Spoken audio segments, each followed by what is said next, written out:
కొత్తగా కార్ నేర్చుకునే వాళ్ళకి బెస్ట్ టైమింగ్ చెప్తాను. ఎప్పుడు నేర్చుకుంటే కొంచెం బెటర్‌గా ఉంటది అండ్ సేఫ్‌గా కూడా ఉంటదని. సో, యూజువల్‌గా మార్నింగ్ 6:00 స్టార్ట్ చేయండి కార్ నేర్చుకోవడానికి. పక్కన ఎవరైనా గైడ్ పెట్టుకుంటే ఇంకా బెటరు. సో, మీరు నార్మల్ రోడ్‌లో అయినా ట్రై చేయొచ్చు. ఎందుకంటే 6:00కి ఆ టైంలో ట్రాఫిక్ పెద్దగా ఉండదు. సో, మీరు కొంచెం రోడ్‌లో మీరు డ్రైవ్ చేస్తే ఇంకా బెటర్‌గా ఉంటది. యాక్చువల్లీ గ్రౌండ్‌లో అంటే మీకు జస్ట్ గ్రౌండ్ వరకే మీకు అర్థమైతది. ఎందుకంటే గ్రౌండ్‌లో ఎలాగో ఎట్లాంటి ఆబ్స్టికల్స్ ఉండవు. ఇట్స్ లైక్ వెరీ ప్లెయిన్‌గా ఉంటది. సో, మీకు వచ్చేస్తది గ్రౌండ్‌లో. కానీ యాక్చువల్ డ్రైవింగ్ నేర్చుకోవాలంటే యాక్చువల్లీ రోడ్‌లోనే అండ్ మీ ఇంటి లేన్స్‌లో ట్రై చేయడం చాలా బెటర్. సో దట్ మీరు చాలా జల్దీగా నేర్చుకోవచ్చు.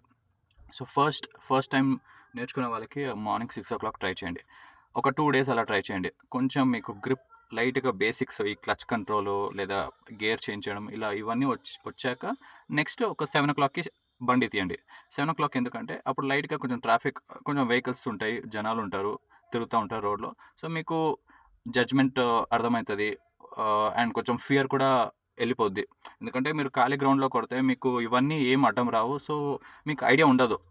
సడెన్‌గా మీకు రోడ్‌లో తీసుకెళ్ళేసరికి మీరు పానిక్ అయిపోతారు. సో, ఆ పానిక్‌ని ఓవర్‌కమ్ చేయడానికి బెటర్ రోడ్‌లోనే మీరు నేర్చుకోండి. చిన్న చిన్న లేన్స్‌లో మీరు ట్రై చేయండి. సో, 7:00 అలా ఒక 2 డేస్ ట్రై చేయండి. దాని తర్వాత 8:00 ఎందుకంటే అప్పుడు కొంచెం హెవీగా ఉంటది ట్రాఫిక్. అండ్ ఆ టైంలో మీరు కార్ తీసి కొంచెం అలా ఇది నేర్చుకుంటూ ఉంటే మీకు ఇంకా వెహికల్స్ అర్థమైపోతది. Front judgement, left side, right side judgement ఇంకా మీకు మంచి క్లారిటీ వస్తది. సో, ఇలా ఈ టైమ్ ఫ్రేమ్స్‌లో మీరు నేర్చుకుంటే మీకు చాలా జల్దీగా కార్ నేర్చుకోవచ్చు. ఎందుకంటే నేను కూడా అలాగే నేర్చుకొని ఆహ్, సేమ్ మీకు షేర్ చేస్తున్నా.